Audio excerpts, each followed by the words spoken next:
There are silences that speak louder than 1,000 words.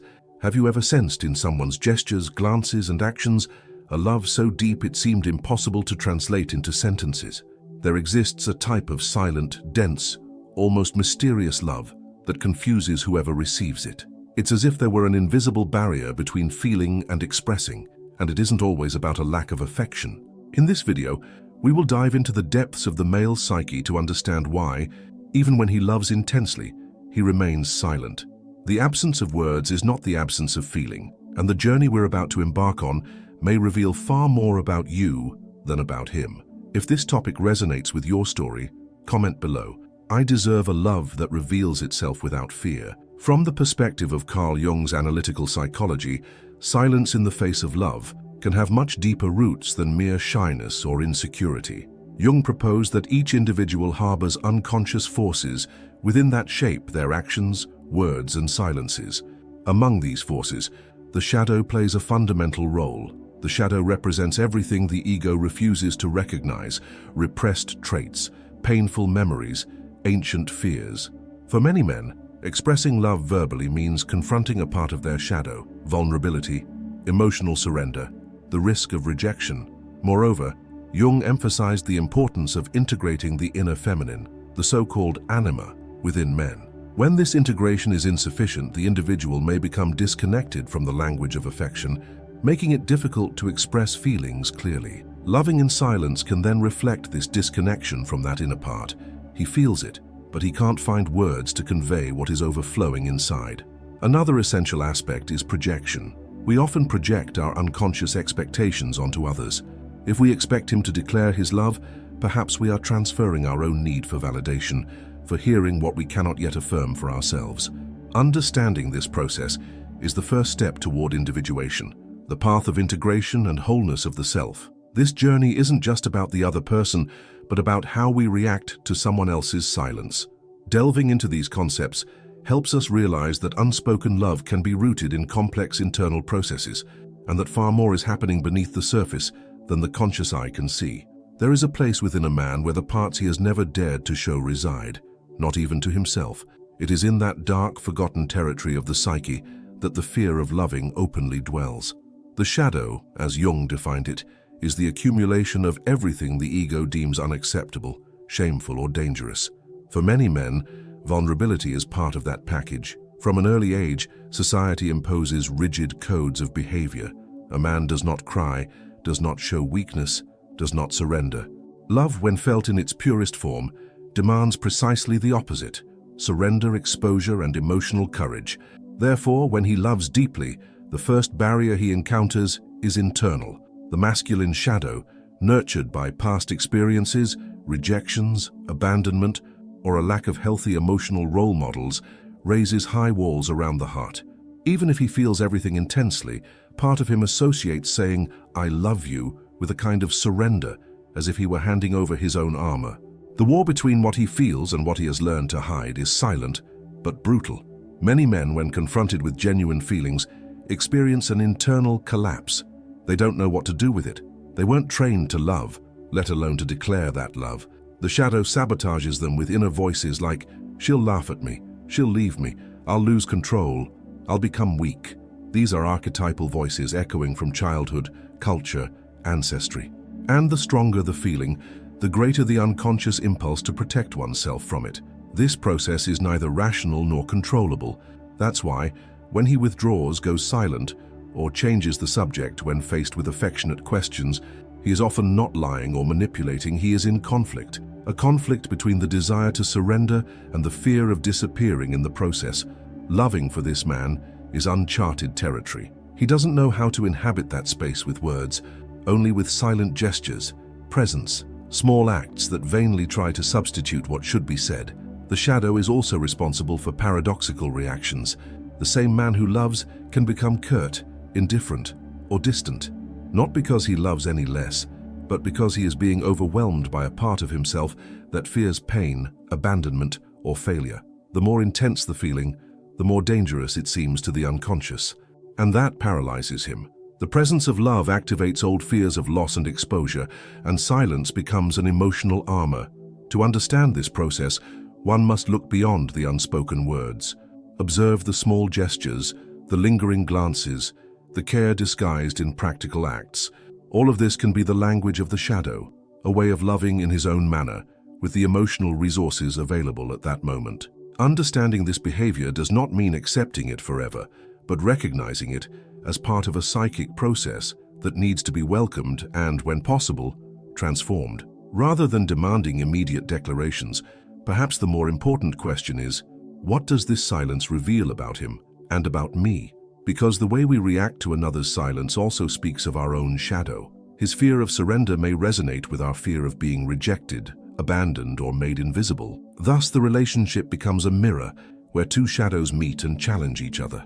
From this awareness, it is possible to forge a deeper path to connection, a love built not only on words, but on a mutual understanding of the wounds that prevent those words from emerging. In this process, the true act of love may be to wait, not passively, but with presence, creating a safe space for the other to gradually emerge from his own shadow. At the heart of Carl Jung's analytical psychology, the concept of the anima represents the archetype of the feminine present in every man's unconscious. This principle bridges the emotional inner world and the expression of affection in the outer world. When the anima is not consciously integrated, it manifests in distorted ways, either repressed or projected onto others, especially in romantic relationships. When this happens, the man disconnects from his own emotional language, becoming incapable of translating what he legitimately feels into words. Loving in silence in this context is not merely a choice or the result of past experiences. It is often the consequence of an internal split, where sensitivity, empathy, and emotional expression, attributes related to the anima, have been repressed by cultural and educational beliefs that associate those qualities with weakness. A man who grows up in environments that exalt reason and devalue emotion is taught to silence his affectivity. Thus, when he faces true love, he may feel it profoundly, but lack the internal channels to express it. This disconnection can generate intense anguish, even though he often doesn't know how to name it. He may feel that something is wrong, that something is missing, that there is an inexplicable block between what he lives and what he could live. Love is there, but it cannot find a way out. The anima, when not integrated, also functions as a shadow. It becomes a repressed inner force demanding presence without being acknowledged. The result is an emotionally fragmented man who lives one relationship with the woman and another, silent and unconscious, with the idealized image of the feminine he carries within. This inner image is sometimes projected onto his partner. He doesn't see her as she is, but as his unconscious anima wants her to be. When she doesn't match that image, he gets frustrated, closes off, and distances himself, not because he loves any less, but because real love requires him to see the woman as a whole being, not as a mirror of his own psychic lacks. The failure to integrate the anima prevents this recognition, and with it blocks his ability to verbalize what he truly feels. Loving fully requires that a man come into contact with this inner feminine dimension, with its sensitivity, intuition, tenderness, and emotional courage. Integrating the anima is a process that invites him to welcome these qualities as legitimate parts of himself. Only then can he find his true emotional voice, one that doesn't fear saying, "I love you," because it no longer sees surrender as weakness. It's important to understand that this journey is profoundly individual. It is not the partner's job to teach or fix this process. What she can do is offer presence, listening, and clear boundaries so that he can find within himself the means to connect with his inner feminine. A mature relationship is built when both recognize their shadows and each in his or her own way begins the path of integration. When the anima is accepted and lived consciously, the man starts to express himself more authentically, spontaneously, and affectionately. He no longer fears ridicule, judgment, or vulnerability as much. He feels whole when he loves, because he doesn't depend on external validation to legitimize his feelings. He becomes capable of communicating, with words and actions, what was once held back in the silence of his soul. This transformation, however, requires time, courage, and a deep dive into the unconscious. It demands that he face the pains of his history, the inherited mandates, and the fears that keep him silent. But by going through this process, he discovers that loving is not a loss of power, but a reconnection with his psychic wholeness. One of the most profound and subtle phenomena in the realm of affective relationships, according to Jung, is projection. When a man falls in love, he is not always really seeing the woman before him. Often he is seeing an internal image, the figure of the idealized feminine, an unconscious representation of his anima.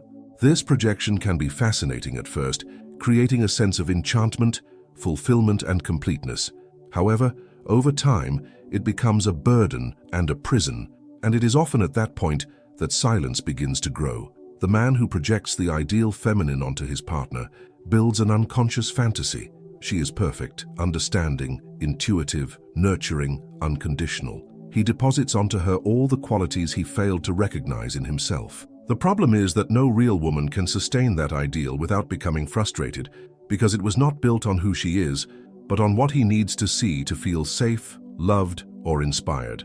When differences, conflicts, or faults appear, as is natural in any human relationship, he goes into crisis.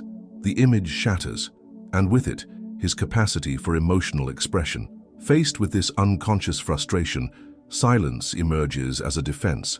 It is an archaic mechanism of self-protection. The man doesn't know how to handle the dissonance between the ideal and reality, between the projected image and the real woman. And since he doesn't know how to name this internal discomfort, he opts for silence. Sometimes this silence isn't aggressive or intentional. It's a psychic void. He can't find words, doesn't know how to explain what he feels, and fears that any attempt to speak will expose him even more.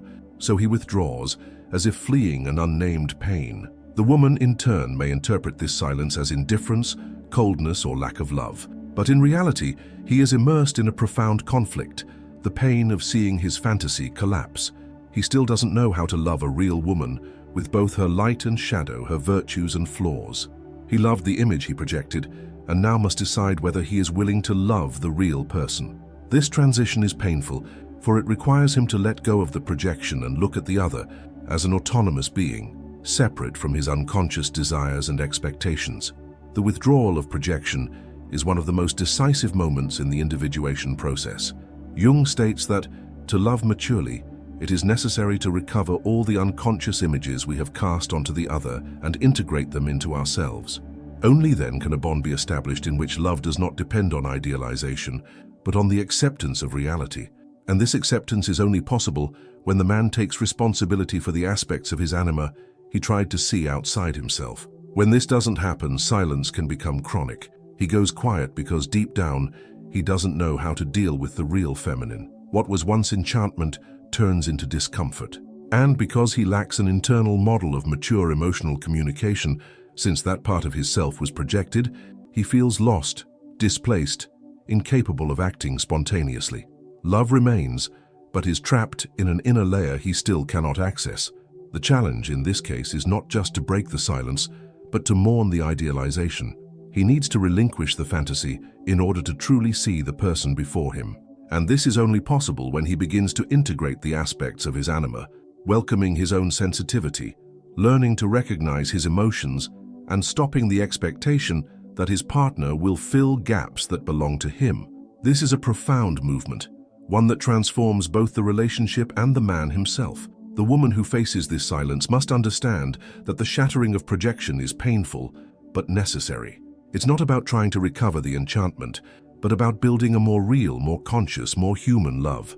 And this construction requires that both be willing to see one another without masks, recognizing that true love begins when idealization ends.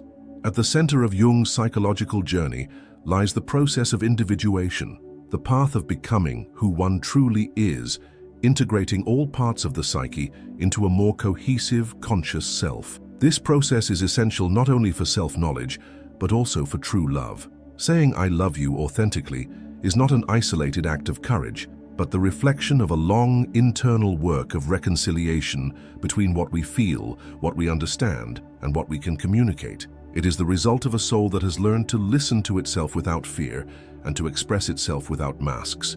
The man who treads the path of individuation is one who begins to recognize his shadows, integrate his anima, withdraw projections, and take responsibility for his own emotions. He no longer expects his partner to save him from his silences, nor hides behind emotional armor.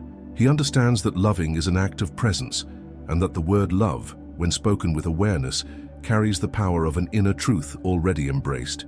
Individuation frees the man from the rigid model that represses his affective expression, allowing him to connect with his sensitivity in a healthy way.